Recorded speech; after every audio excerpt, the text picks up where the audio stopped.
This podcast is part of the Dark Myths Collective. Visit darkmyths.org to discover more shows like this one. The darkness awaits.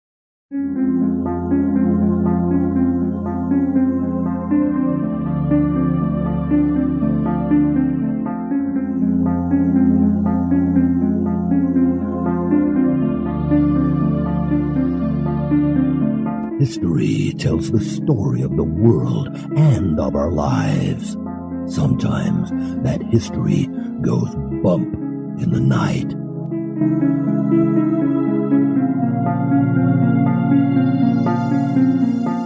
Broadcasting from the center of oddity and the supernatural in Central Florida, it's the History Goes Bump podcast.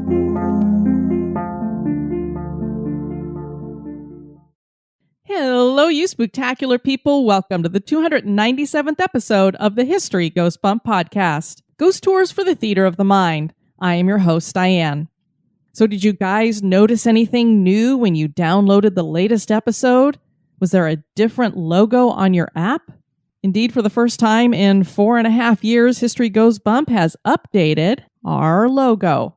I'm really excited about it. I think it's gorgeous, and I think it better reflects the show that we have going on here. You've got a haunted house in the background, and if you look real close, you might even see Mort in there. There's also a raven up on the haunted house, which I absolutely adore, and there's a cemetery. So I hope you guys all really enjoy it.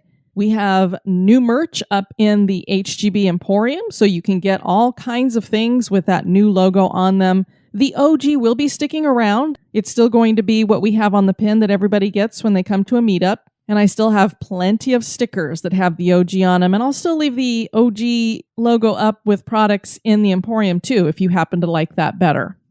I was inspired because I know many of you listeners listen to Hillbilly Horror Stories as well. And I saw that they had updated their logo and I really loved it. And I was like, I wonder if it's time to freshen ours up a little bit. So I want to thank Jerry and Tracy for their inspiration. Now, when you're going to rebrand something, it can cost a lot of money to hire somebody to do that. I let the executive producers vote on whether we were going to go ahead and update the logo, and they're the ones who said, yeah, and let's creep it out a little bit more. And then I had a few of them actually offer to do it pro bono. I don't like asking people to do stuff for free for me. That's why we don't have a research crew here anymore, because I just didn't feel right having people doing research without me paying them. I do hope one day to have a paid staff for History Goes Bump, but that's obviously somewhere in the future. It's not right now. And so I was going to sit down and work on doing up the logo myself. I am an artist. I'm not an artist who does all the digital stuff, but I do hand stuff. So I thought, well, maybe I can come up with something. So I did a live video in the HGB Losers Club, and I was showing everybody kind of the idea that I had and what I wanted to put behind Barnaby, our little ghost. And a little later in the day, I get a message from Robin White, and she goes, is it something like this? And I went, wow, I love it. It was a base of what the new logo looks like. I asked her if she could add a couple of other things. We took Brianne's design for Mort, threw that in there. Robin's spouse, Chris, added a couple of things to it. And what you see is the finished product now for the logo. And I said, I have to pay you for this. I can't just have you working all day on something where I'm even asking you, can you do this? Can you add this? And Robin and Chris were like, oh no. So since they wouldn't let me pay them for them, I said, well, there's something I can do for them. They live in Newfoundland and Labrador, and the capital of that province is St. John's. And wouldn't you know, when I started to research it, I found out that city is haunted as all get out. So this episode is not only inspired, but also dedicated to Robin and Chris White. So I hope you guys enjoy this one. I also hope you guys stick around after the show. I know a lot of people, once we get done with the topic, you probably skip on to the next episode or to the next podcast. But I got a ton of feedback on the Battle of Passchendaele, and I hope you guys will stick around to hear some of the feedback I got on that. It was excellent. And I just love it when I get this kind of feedback, because when you throw an episode out into the ether, you're like, well, I see I've gotten some downloads, so I know some people listen to it, but you really don't know if people enjoy it or not unless you hear back from them. So thank you for all the feedback I got, guys. Also have a scary experience to share from Karen. Before we get into that, we have a boatload of people to welcome into the Spooktacular crew. Wendy with an I, Jennifer, David, Misty, Sylvia, Carrie with a K and an I, Deb, Annie with an IE, Robin, Genevieve, Summer, Elisa, Mona, Katie with an IE, Giselle, Denise, D with one E, Amanda, Tracy, Caitlin with an AI, Lauren, James, Suzanne with a Z and an E, Jamie, another Caitlin, this one with LYN at the end, Michelle with two L's and a capital C in the middle, Samantha, Chantel, Ross, Ellie, Amber, Clarissa, Chris, Karen with a K and two R's, Karen with a C and two R's, Kelly with a Y, Marcia, Shannon with an E, and Ethan. Welcome, everybody. And now, this moment in Oddity.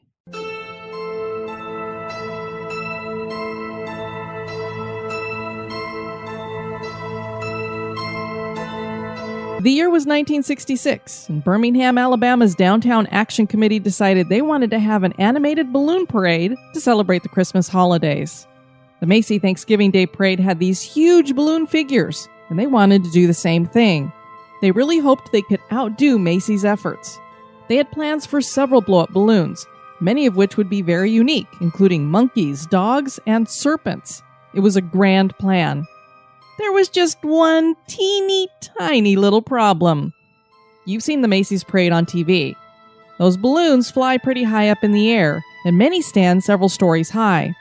I remember that there have been years that the balloon wranglers on the ground have had to keep the balloons held closer to the ground because of wind, but they've never had to keep the balloons low because of power lines or traffic signals. Unfortunately for Birmingham, their overhanging power lines and traffic signals were not conducive to floating balloons, so they had to mount the balloons on platforms and wheel them along the route. The first parade was themed as Fairyland and included Peter Pan, Snow White, Beauty and the Beast, and of course, a vampire and Frankenstein's monster. Well, okay, I know that sounds weird, especially for Christmas, but here at HGB that sounds mighty fine to me. Hosting a balloon parade with all the balloons wheeled down the street certainly is odd.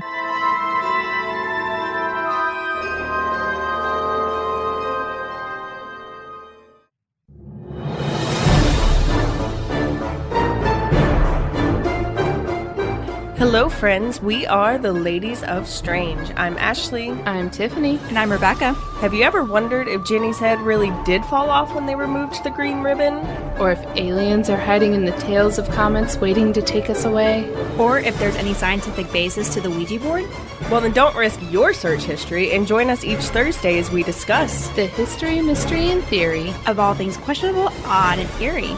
New episodes are released every Thursday. You can find us on Apple Podcasts, Stitcher, Spotify, or wherever you listen to podcasts. More information about the show, including show notes and links to our social media, can be found on our website, theladiesofstrange.com. Keep it strange, lovelies.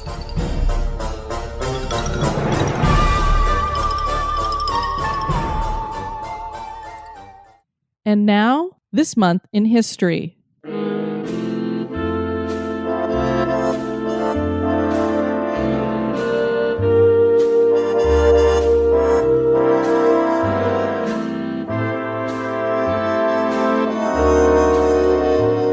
In the month of May, on the 22nd, in 1884, Jim Thorpe was born. Thorpe was a member of the Sauk and Fox Nation, and his Native American name was Wathohuk, which meant bright path. And he did have a bright path in front of him when it came to sports. Thorpe grew up in Oklahoma and attended school in Carlisle, Pennsylvania, where he became All-American twice for the football team. He was a versatile athlete and competed in the U.S. Olympic track finals to compete in the 1912 Olympics, hosted in Stockholm, Sweden, in the pentathlon and decathlon, which were being introduced for the first time. He went to the Olympics and made a record in the decathlon that would last for 2 decades. Thorpe won 8 of the 15 individual events comprising the pentathlon and decathlon, and took home the gold in both. And then things started to go downhill. He lost his gold medals because of the amateur rule in place at the time of the Olympics. Thorpe had received meager pay playing professional baseball before the Olympics, and that made him a professional. He would marry 3 times, 2 of them ending in divorce. He had 8 children, 1 child dying in childhood. He retired from sports at 41 just as the Great Depression hit and he could not find work. He fell into alcoholism and died in poverty at the age of 65 from heart failure. Thorpe was a victim of racism. The New York Times even ran a headline that read, "Indian Thorpe an Olympiad. Redskin from Carlisle will strive for place on American team." In 1983, Thorpe's medal placement was reinstated, but not the original gold medals because they'd been stolen. His children were presented with commemorative ones.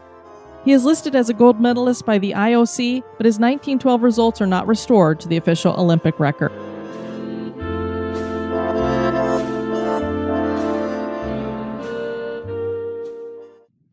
St. John's is one of the oldest cities in North America and is found in Newfoundland and Labrador on the coast of Canada.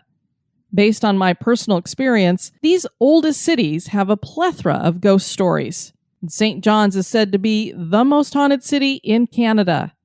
There are numerous historic locations here with a haunted reputation, and we're going to look at several of them.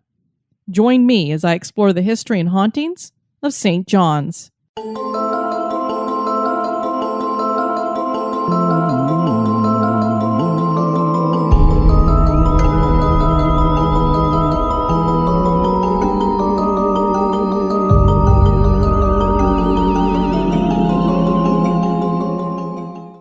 Newfoundland and Labrador are a province of Canada. Newfoundland is an island, and Labrador is a part of mainland Canada found to the east of Quebec and above Nova Scotia. There are 10 provinces in Canada, and this is the newest, having only joined in 1949. It was initially named Newfoundland, having been coined Newfoundland by King Henry VII, after John Cabot discovered it in 1497. The name Labrador is thought to have been coined by a Portuguese explorer named AUIO Fernandes. He was a landowner, which in Portuguese is Lavrador, and people started calling the coast he explored in Greenland the Labrador's Land. Labrador was once part of Greenland. The name was officially changed in 2001 to Newfoundland and Labrador. The people here are from Indigenous, French, Irish, and English backgrounds. And a little fun fact, on the coast of Labrador, the maritime archaic Indians left behind a burial mound that dates back 7,500 years, and this is said to be the oldest known funeral mound in North America. The capital city of the province is St. John's, and it is found in Newfoundland on the southeastern end. As I said before, this is a really old city. From the beginning, St. John's was a prominent harbor known for its fishing in the North Atlantic. The Spanish, Portuguese, Basques, French, and English all came with the British rising in power in the area. The first permanent settlers set down roots in the early 1600s with a family named Oxford building a plantation. The oldest commercial street, known as Water Street, was established shortly thereafter. Along this path were bars, storehouses, warehouses, and shops that drew traders, fishers, captains, naval officers, and even pirates. St. John's was a major commercial center, and for this, it became a prime location for attack. Many of these attacks started as early as the mid-1500s. The last attacks came in 1762, when the British recaptured St. John's from the French. Municipal government would be set up in 1888, and the population would rise to 30,000. Electric streetlights came along with electric streetcars. St. John's would be incorporated in 1921, and today is the financial and commercial center for Newfoundland and Labrador, and of course, the capital of the province. So many historic cities have stories of big fires. They were so common because most everything was built from wood early on. And most cities did not have great resources for fighting fires. You didn't have fire hydrants around, and in a lot of cities, you didn't even have a fire department. It was just a bunch of volunteers who would come running. St. John's had several big fires and then a Great Fire. The Great Fire of 1892 broke out on July 8th and was the worst disaster to ever hit the city of St. John's. On that fateful day, a strong wind was blowing out of the northwest, and the city was extremely dry as there had been little rain for days. Work on the water main made the water pressure insufficient. It was the perfect conditions for a fire, and one was about to start. At the top of Carter's Field on Freshwater Road stood Timothy Brine's stable. A pipe was dropped there, and although a pipe is a small thing, the stable lit up. It was around 4:45 in the afternoon. The relatively small fire did not initially cause alarm, but since the conditions were ripe, the fire quickly spread. Once the residents realized they would not be able to contain the fire, they decided to use their energy to move their valuables to stone buildings, which they thought would be protective. Obviously, that was not the case. One of these locations was the Anglican Cathedral of St. John the Baptist. Description of what happened to the cathedral reads, With one fearful rush, the demonic fire seized upon the doomed cathedral, and sooner than tongue could tell the immense edifice, a gem of Gothic architecture, the masterpiece of Sir Gilbert Scott, and the pride of every Newfoundlander, was a seething mass of flame. With a crash heard even above the din of the elements, the roof fell in, and the result of the labors and offerings of thousands for many years vanished in a cloud of smoke and dust. So everybody lost everything. The fire ravaged the business district along Water Street and Duckworth Street. The cries of terror from women and children and the frantic attempts to quench the flames did not end until the next morning. As the smoke cleared, the residents were able to see the destruction. Few walls stood, and those that did were tottering.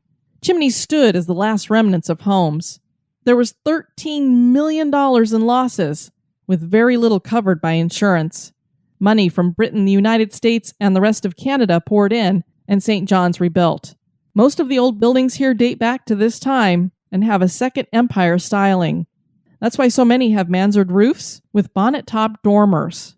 And I just love, love, love that style. It is such cool architecture. St. John's is the city of legends. Many of the buildings in this city have ghost stories attached to them, and I'm going to share many of them with you. So put on your walking shoes. Let's go see haunted St. John's.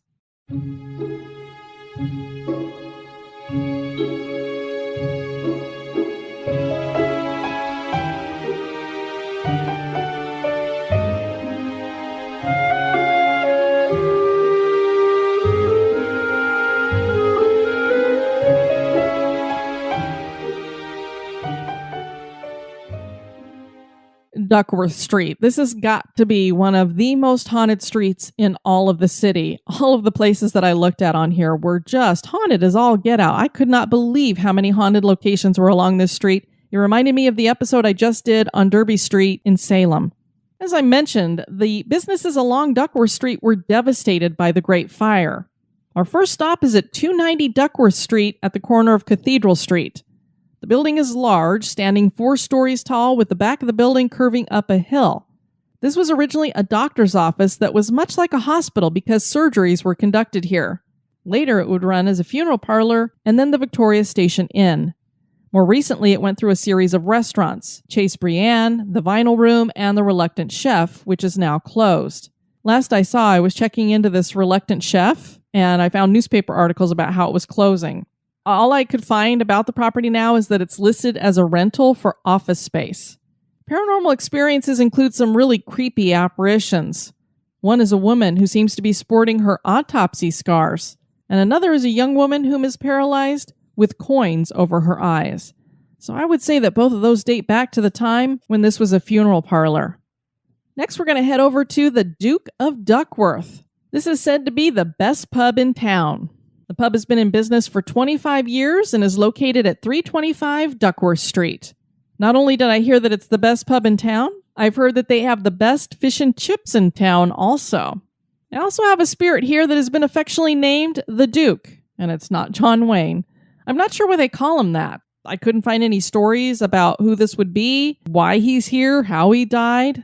Not sure about any of it, but they've decided to call him the Duke. He seems to be friendly and is usually seen as an apparition looking out the window and waving. A local artist painted a picture of this, and it can be seen hanging in the pub. Staff members claim that he has other antics like moving glasses and hiding things. So you can go for a pint and maybe even have a specter to share it with.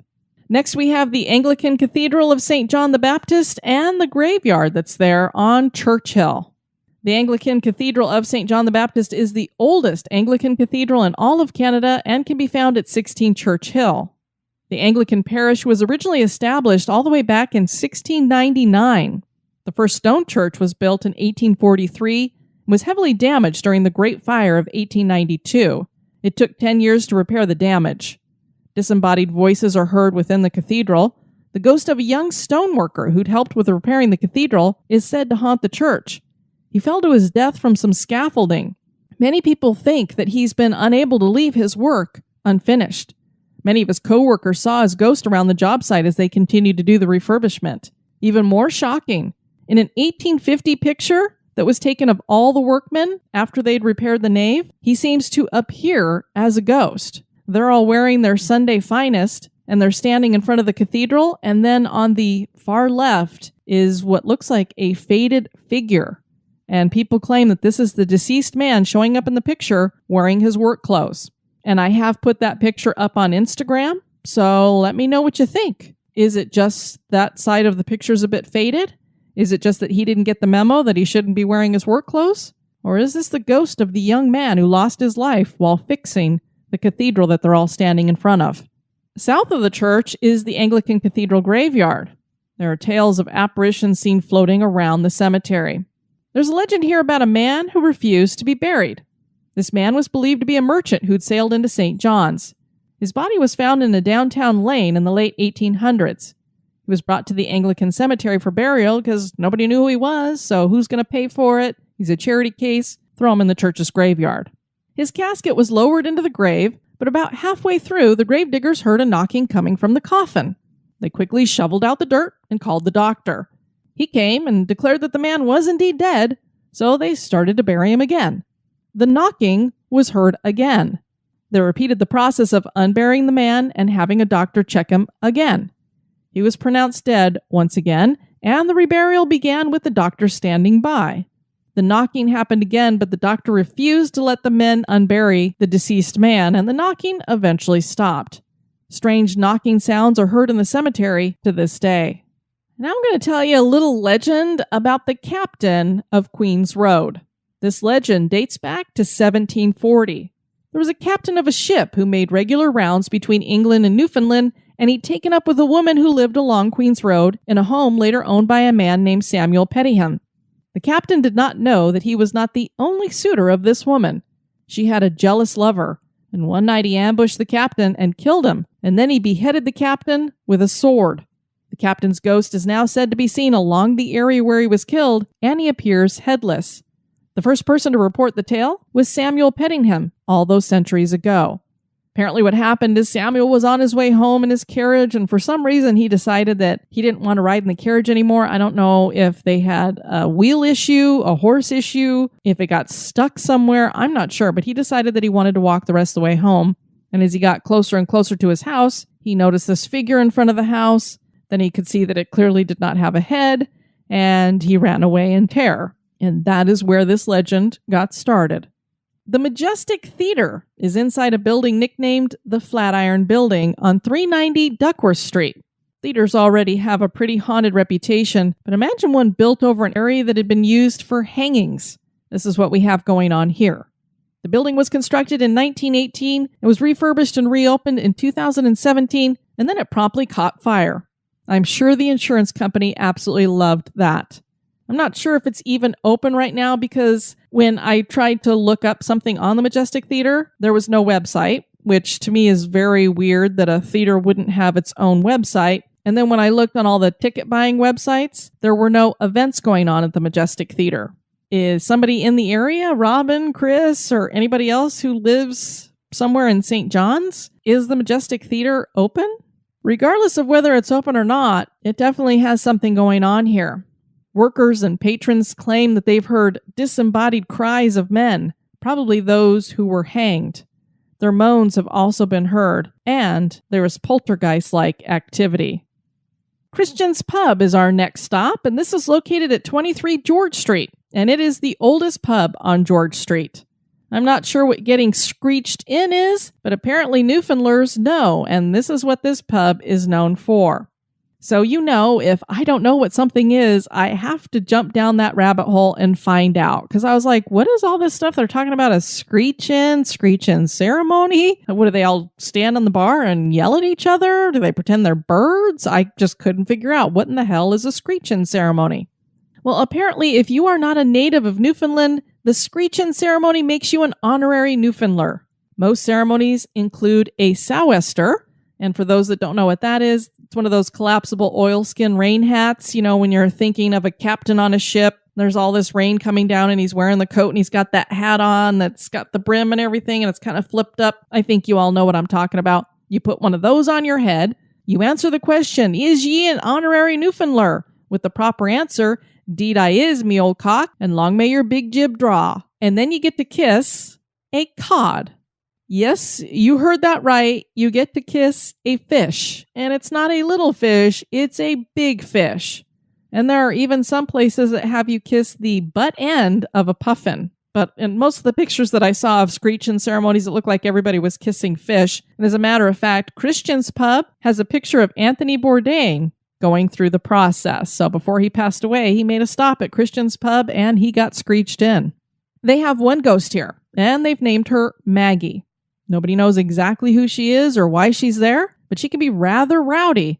And she is so rowdy sometimes that she's actually damaged some of the bar equipment. So I don't know if she enjoys watching the screeching ceremonies or not, but she definitely seems to have a bit of a temper. My suggestion to you is if you're ever in St. John's, you've definitely got to go over to Christian's Pub and get screeched in. And make sure you get there 30 minutes before the ceremony. They usually do a couple a day, but you want to get there early to make sure that you get it done. And it is going to cost you about $20. So it's not cheap, but it sounds like a lot of fun. And one of those things in life that you just have to do, a bucket list item. So if I ever make my way up there, I'll definitely be doing that. Up next, we have the Masonic Temple. This is 3 stories tall and can be found on Cathedral Street.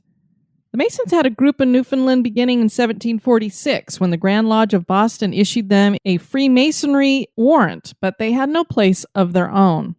They would meet at various places around the city.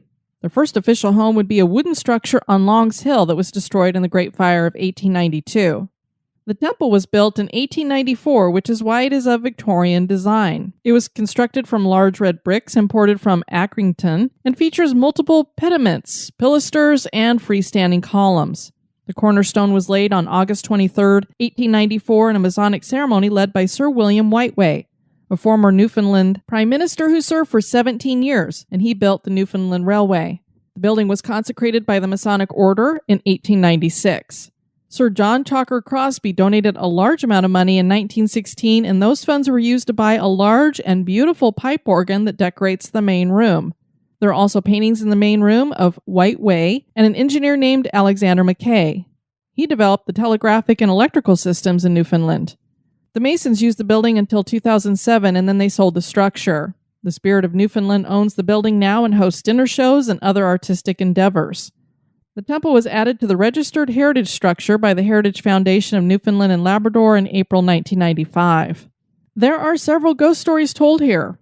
One involves a caretaker who claims he was looking for his phone when he backed into someone, or what he thought was someone. He turned and found no one.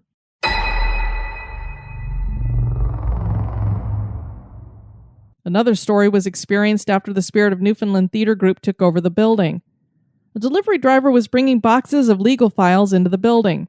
He went to the top of the landing of some stairs and found a man whom he asked for directions as to where to put the boxes. The man gazed at him for a minute and then disappeared. That delivery driver ran out of the building. The man seen by the delivery driver has been seen by others, and he always disappears. Pipe organ in the main room occasionally has music emanating from it when no one is playing it, and disembodied voices are also heard. Another experience happened during a wedding held in the building in 1999.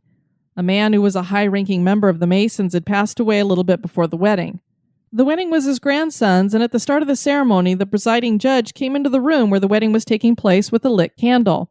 He got halfway to the bride and groom when the candle went out. He returned to the doorway, lit the candle, and started forward again. The candle went out at the halfway point once again. He decided to just carry on, and the wedding continued. One of the guests pointed out that 2 pictures of the groom's grandfather hung on opposite sides of the wall of the room, and this was the same spot where the candles went out. So was Grandpa saying he didn't approve of the wedding? I'm not sure. The Newman wine vaults. These were built in the early 19th century and consisted of 2 brick and stone wine cellars. The name comes from the owner, an English firm named Newman and Company. Their specialty was port wine. Today, the wine vault is a museum. There's unexplained stuff going on here, with the 2 main specters belonging to what people say is an African slave and a child. These spirits pinch people and occasionally get more aggressive and shove people. There's photographic evidence too. During a wedding photo shoot in the vault, mysterious figure appears. And I did try to find that picture somewhere, and I was unable to. But if I do, you'll be sure I'll put it up on Instagram. The Grace Hospital Nursing Residence. This was built in 1923 and opened in September as the first maternity hospital in Newfoundland and was opened by the Salvation Army. It had 100 beds and soon served as a second nursing school in Newfoundland. The hospital was expanded over the years and eventually grew to 200 beds. It was open until the year 2000 and then it was left abandoned. Much of it's been demolished, save for the nursing residence. And it is this building that is said to be very haunted.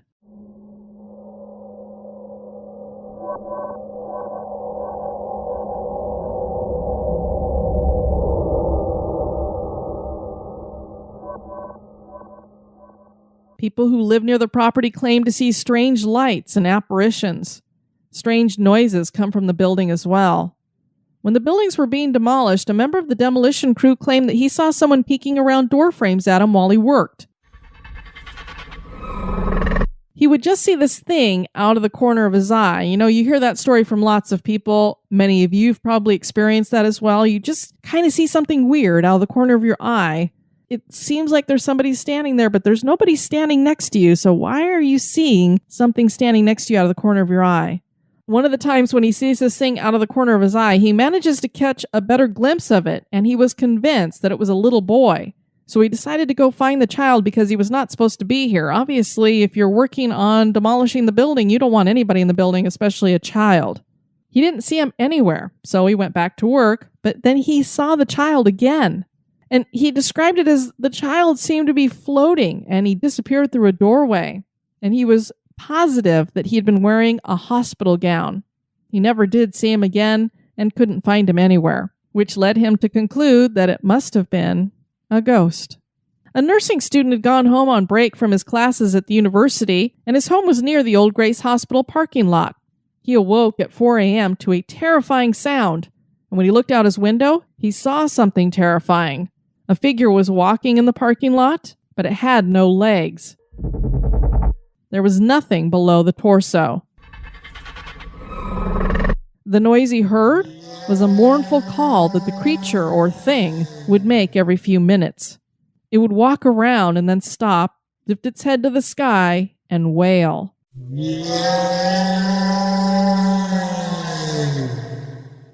The figure stopped after about 15 minutes and walked towards the building, where it then disappeared. On a winter day, a nurse was leaving her shift at the hospital when she saw a woman walking toward the back of the hospital. She was worried about the woman because she was not wearing a coat, and it was definitely very cold out. She also wondered if she was a patient because she didn't recognize her as a member of the nursing staff. She followed her around a corner but could not see her anywhere. She followed the footprints in the snow and found that they stopped right in front of a solid brick wall. The woman was nowhere, and she clearly had not walked anywhere else unless she'd flown. Can't imagine how terrifying that would be to be like, ma'am, do you need a coat? And then you see that whatever this was had to have walked through this wall, or she disappeared somewhere. The LPSU Hall. At the corner of Duckworth Street and Prescott Street, there's a mural of a young man named Fred Gamberg. It's a memorial to him.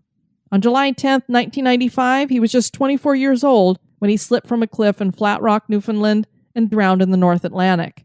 He was a fixture at LPSU Hall, working as a maintenance man and putting together music shows. He is said to haunt the building that can be seen behind the mural, and this is LPSU Hall, a 3-storied timber-framed building. It's said that this is one of the most haunted buildings on one of St. John's most haunted streets. The building sits at 3 Victoria Street. This originally was home to the First Congregational Church of Newfoundland, which was built there in 1789. A fire destroyed it in 1817. Another church was built in its place, this time an ecumenical one. This one was also burned up in a fire, the Great Fire of 1892. The land was bought by the Sons of Temperance, and they built their Temperance Hall there in 1893. They promoted abstinence from alcohol. They didn't stay long and sold to the Longshoremen's Protective Union in 1912, and that's why this is called LPSU Hall, Longshoremen's Protective Union. They renovated the building mostly on the inside. The exterior looks much the same as it did in the early 1900s. In 1976, the Resource Foundation for the Arts bought the hall and transformed it into the Resource Center for the Arts. It has twice been renovated since, once in 1984 and most recently in 2008, and it's mostly used as a theater and arts center. There are several ghost stories here, and why not, since here we have another theater and we know how haunted those places can be. Strange sounds are a main part of the haunting. There are disembodied footsteps and then sounds with no reasonable explanation, like things clattering to the ground, but then when people run to see what fell to the ground or got tossed to the ground, they find nothing on the floor. And then there are the dark shadow figures that appear and disappear throughout the hall. I mentioned Fred, the one they made the mural of.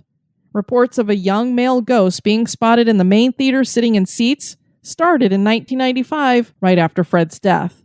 A young woman was sitting next to him and she noticed that he was really enjoying the show. When the show was over, she turned to him to ask what he thought, and when the lights came up, he completely disappeared before her eyes. She couldn't believe the seat was empty next to her.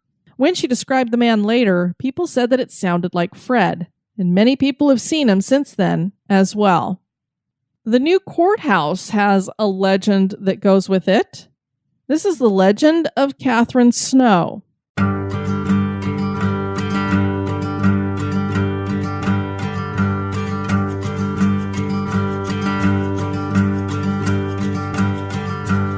She was accused of murdering her husband and was hanged from the window of the old courthouse on July 21st, 1834. She was the last woman hanged in Newfoundland. Perhaps she haunts the location because she was actually innocent. Catherine Mandeville was born in Harbor Grace, Newfoundland around 1793, and she eventually married John Snow, and they had 7 children. The marriage was not a happy one, and the couple fought often, with some fights getting really violent. When John disappeared in August of 1833, people immediately started whispering that Catherine had done something to him. Dried blood was found on John Snow's Salmon Cove wharf. The police arrested 2 men right away. One was Tobias Mandeville, who was Catherine's cousin and was reputedly carrying on an affair with her, and the other was Arthur Spring, a household servant. Catherine ran for the woods when she heard about the arrest, but eventually turned herself in. Spring confessed and said that the 3 of them had shot John and threw his body in the Atlantic Ocean. Catherine denied having anything to do with the crime, and even though there was no evidence she had anything to do with it, she was convicted by a 3-man jury and condemned to hang. Mandeville and Spring were hanged a few days later, but Catherine was pregnant, so they waited until she birthed and nursed the baby for a while before hanging her before a large crowd. Before dying, she said, "I was a wretched woman, but I am as innocent of any participation in the crime of murder as an unborn child." Several days after the execution, Catherine's ghost started showing up in the courthouse and outside where she'd been hanged. Cemetery where she's buried also has had sightings. Local newspapers even reported the sightings. They were so numerous and believable. The old courthouse burned down in 1846, but this didn't stop Catherine. She was seen during the reconstruction, and when the new building opened in 1847, her ghost was there again. The Great Fire of 1892 destroyed the courthouse yet again. It was rebuilt again in 1902, and Catherine's ghost was there again. Her spirit is seen throughout the building, and people claim that phantom footsteps belong to her. The elevator goes up and down on its own as well. St. Andrew's Presbyterian Church was built in 1893 where the old Catholic cemetery had been, and there's no record that bodies were moved, including that of Catherine Snow. See, she had been buried in the old Catholic cemetery after she was hanged, so they put this church there and didn't bother to move the bodies. So perhaps that's why her spirit walks the grounds of the church there too. In 2012, nearly 200 years after she was tried and hanged, the case was reopened by the Newfoundland Historical Society, and Catherine was given a new trial. 2 Supreme Court justices, Carl Thompson and Seamus O'Regan, sat in on the case, and the defense lawyer was Rosalind Sullivan. 460 people sat in the audience and served as jury. Catherine was exonerated, but that hasn't diminished the activity. So even though they did something to try to tell her, hey, we think you're innocent, she's still not very happy apparently, and still walking around in anger and fussing and all that good stuff there at the new courthouse. There are 4 stone houses along Temperate Street at addresses 31 to 37 that were built by Samuel Garrett. They are formally called the Samuel Garrett houses, but everybody refers to them as the 4 Sisters. Garrett built the homes over 10 years, starting in 1893, to give to his 4 daughters as wedding gifts. Only 2 daughters would live in the houses. His daughter Mary died at 24 years old. His daughter Eliza never married and stayed at his home with him.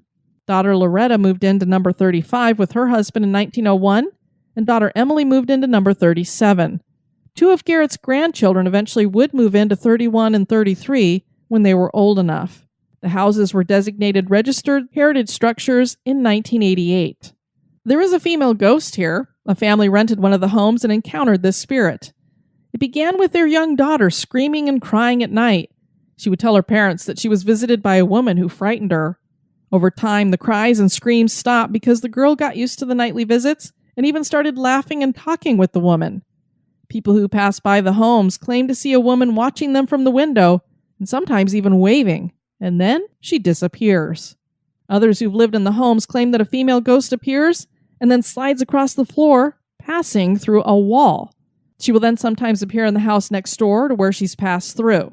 The reason for this is thought to be that this is a residual haunting, and since the houses were once connected by doors, she's just walking through the doors rather than a wall.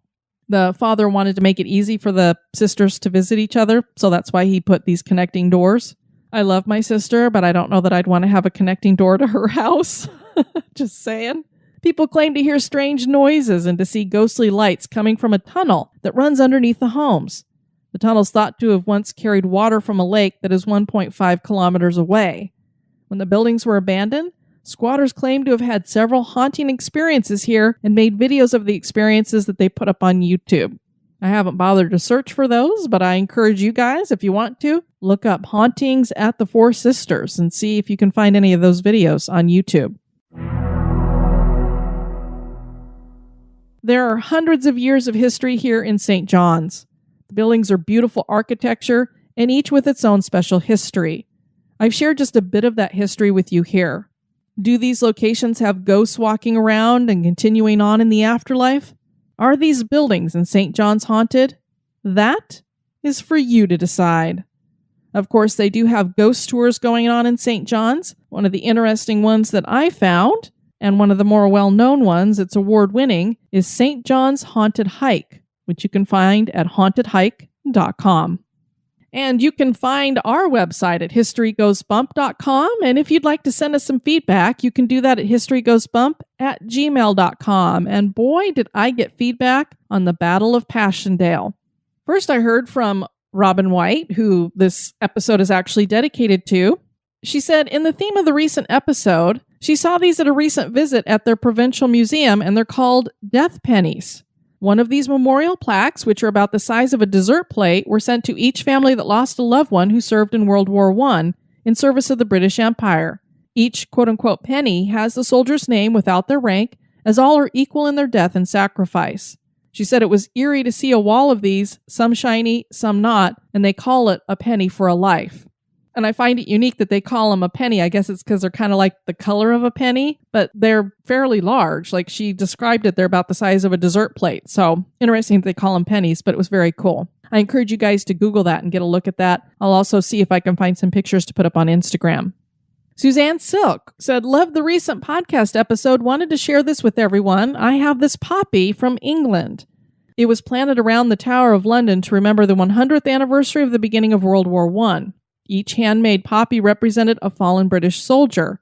I highly recommend searching for pictures of the poppies around the Tower of London. It'll give you goosebumps. And then she also said there's an amazing American woman who we need to remember, Moyna Bell Michael, a school teacher from Good Hope, Georgia. She was inspired by the poem, which is in Flanders Fields, and worked almost single-handedly to make the poppy a symbol for fallen soldiers. Every year, Good Hope, Georgia, not far from Athens, has a poppy festival. Give her a Google. There was also a U.S. stamp and a children's book that have been dedicated to her. And Cheyenne Maddie said, Diane, as a Canadian, I almost exclusively think of poppies as a flower of remembrance. 10 years out of high school, I can remember Lieutenant Colonel McCrae's poem pretty much word for word. And I thought that was great. I hope they're teaching in Flanders Fields in the schools, because it's really something that our young people need to keep in their minds. Because as we all know, it's not just a cliche or a saying, if we forget history, we tend to repeat it. It really is true. People will repeat history if you don't remember some of the negative things that have happened.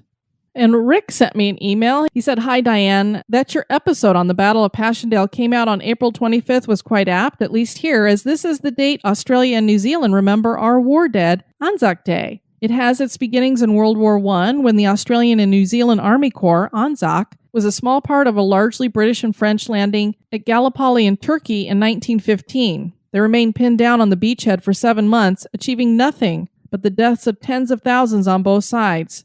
They were eventually evacuated in December, moving as quietly as possible and using various subterfuge to trick the Turks into believing that they were still there. Legend has it that as a group of soldiers were marching down to the boats, cloth bound around their boots so that the Turks wouldn't hear their footsteps, they passed one of the burial sites of the men who had died during this fruitless campaign. One soldier is said to have whispered, 'I hope they don't hear us.' My grandmother, who grew up during World War I, she told me once of being sent to the butcher's to buy some German sausage, and the butcher flatly refused to admit he had such a thing, though she could plainly see it hanging on a hook, was very superstitious. One day, a photo of my niece, my grandmother's great-granddaughter, fell over. My grandmother freaked out, seeing it as an omen of coming tragedy. Fortunately, it was not, but it was then we heard the story of how the photo of a friend of my grandmother's, who was away at the war, had fallen from a shelf and onto his chair the day he was killed in action. 60 years later, she still remembered. What an amazing story there. And pretty eerie that his picture would fall over on the day that he died. Thanks for sending that, Rick. And then Steve had a really cool theory that he wanted to toss out to me, and I'm going to share it with you guys. One of the ghost stories that were connected to the Battle of Passchendaele were those white men on white horses that were fighting against the Germans. He said, just as I was listening to you describing what the German colonel reported reminded me of paladins, who, to my knowledge, were originally religious warriors and were described as white horseback knights. Could it be they saw spirits of paladins? That is for you to decide. It had never occurred to me, and at first I was like, what is a paladin? I wasn't sure, so I looked it up, and a paladin was basically a holy warrior or religious warrior, as he described it. Something to kind of give you an image for it would be something like the Knights Templar, the Knights of the Round Table, something like that. That's what a paladin would be. And he also said, if part of the land was sacred like a graveyard, church, or chapel where a paladin was buried, the digging of the trenches or explosion caused by bombs could disturb the spiritual energy. So maybe they disturbed something that was connected to the land, or as I'd said, maybe they felt this. I believe that a lot of the energy that you had coming off of these Germans would be evil. When you go in and just try to take over countries and conquer people, it's not really what I would call a good energy. So I wonder if they were fighting back against that, or if they felt claim to the land and didn't want these Germans or Prussians or whatever they might have interpreted them as coming into their land. So thank you, Steve, for sharing that theory. I want to thank Michelle for your email. Greatly appreciated that. And I wanted to thank Kate for your email. Greatly appreciated. Now I heard from Karen, and she sent me a pretty creepy experience that I wanted to share with you guys. Karen had said, one Christmas Eve, one of my daughters and I were walking down the street delivering neighbor Christmas gifts. This was out in the country in far west Utah, just about 45 minutes north of Salt Lake City. Later, when I looked at the photos, I noticed this mist in one of them. It was very cold that night, but not foggy that I could see. I just thought the mist was the flash reflecting on the moisture in the air, which it could be, but we did, for a short time, have a few paranormal events take place in our home. One being that our 8-year-old daughter saw a woman in our living room and came downstairs to ask me who she was. She described her, but she didn't have a face. I assured her that there was no one there except us. We had no visitors. She insisted and took me up to show me. As we walked up the stairs, she pointed to her and said, "There, she's right there." I couldn't see her. Needless to say, she slept with us that night. There was a lot more, and we actually built the house and were the first owners. And then she showed me the picture, and I can post a picture up on Instagram, see what you guys think. I kind of got a feeling that since it was cold and there's a llama in the picture, that maybe it was just some kind of breath, something like that. I wasn't sure. But I wanted more details about this story. I'm like, a woman without a face? Oh my gosh. So she gave me some more details. She said she's now 40, and we just talked about this a few days ago. She remembers it vividly. I was downstairs with the other children, and I was playing the piano. Kendra was with us at the time, but she went upstairs to get a drink of water. She walked up the stairs and then past the living room to go into the kitchen to get a drink. As she passed the living room on her right, she saw this woman who she said had medium-length blonde hair, a lavender blouse, and a dark pencil skirt, but she said her face was blurry. Then she came back downstairs. She then asked me who the lady in our living room was. I told her no one else was in the house. She said, yes, there is. She's upstairs. So we all walked up the stairs together and she pointed to her and said, there she is. She said the lady walked from the window toward us. I then turned the lights up and then Kendra said she was gone. That's the only encounter with her, or at least no one ever saw her again. Remember back in the days before cell phones? We had the phones that when you took it off the receiver after a couple of minutes, it would start making a beeping noise to let you know the phone was off the hook. It would only beep for a couple of minutes, then just go blank. We had probably 10 different times when the phone was taken off the hook and set ajar just enough that it was off the hook. This would happen in the night when my husband and I were in bed reading before we went to sleep. No kids up or awake.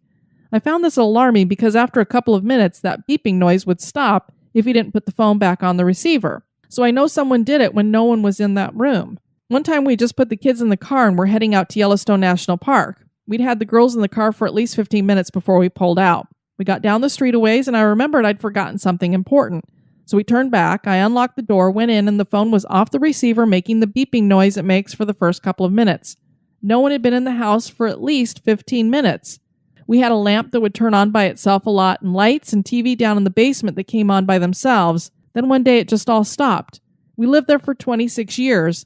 I had no idea what that was about. I never felt anything evil. Well, thanks for sharing that, Karen. And I said, just because you live in a new house doesn't mean you're not going to have hauntings, because it all has to do with, number one, the land that's there. Number two, maybe there was something there before the house, another house, or, sometimes we bring things home with us that attach to us or could be attached to things that we get, possibly an antique that you bring home or something of that nature. We have another member of the Spooktacular crew who's also an executive producer of the show, and he shared that he's got a clock radio that has, the digital readout that's in the red, and he posted a video, and it's keeping a very weird time, like really sped up. And there's really no reason for it to have sped up. And he said he'd brought home a few things that might have something going on with them that could possibly have attachments. So is that causing his clock radio, which had been working just fine, to all of a sudden start going crazy? Want to thank you all for tuning in to this episode. I've been your host, Diane. You take care now. Bye-bye. This episode has been brought to you by our executive producers. And boy, do we have a lot to welcome into the cemetery. But before we welcome people into the cemetery, I do want to thank Monica Sosa, Michelle Nelson, and Catherine Moulton, all for your one-time donations. Those make a huge difference around here. And even though we can't bury you in the cemetery, I make sure to send you all out folders of bonus casts as a thank you. So I hope you guys enjoy those. And now we'll go ahead and welcome into the cemetery Dispatches from the Grave Digger. All of these individuals are going to be getting an obelisk headstone. Mona von Petersdorf, Summer Nance, and Tina Norman. And thank you to Preston Headley, who raised his donation up. So we're going to be moving you underneath an obelisk headstone. And then chest tombs we have set up for Johnny Kuntz, Jennifer Crook, Gail Frederick, Maria Mancini Brouillard, Karen Sanders, and Catherine Greer.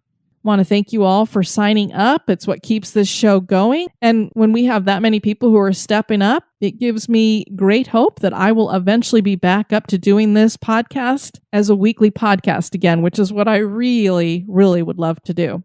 All right, Mort, we've got a few more eulogies for you to do. Take it away, big guy. Eulogies by Mort.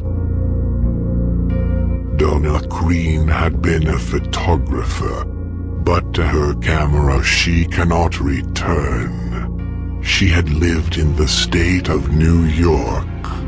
She was good, so she won't meet Mr. Pitchfork. Collins Chepp lived in the Keystone State. He thought horror stories were great. He was a fan of horror and science fiction. This eulogy is like his benediction. History Dweebs podcast has supported us a long time. Tim and Chuck are okay, but Brandy is divine.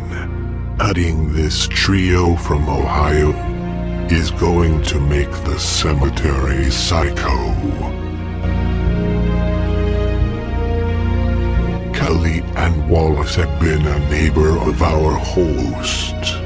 She always said she didn't want to see a ghost. She was great at growing a garden, but that won't get her a death pardon. The next eulogy is for Tamra Buckley. She has a burial plot that is lovely. It's right next to a tulip tree, which will remind her of Tennessee. This is a eulogy for Melissa Potter. Now that she is going to be a rotter. She loved ghost books and was a sweet woman. Unfortunately, now she is something I would call inhuman. This little verse is for Ariel Schroeder. I brought some flowers to stifle the odor. She had supported HGB for over a year, which makes me want to cheer. Rah, rah, wee.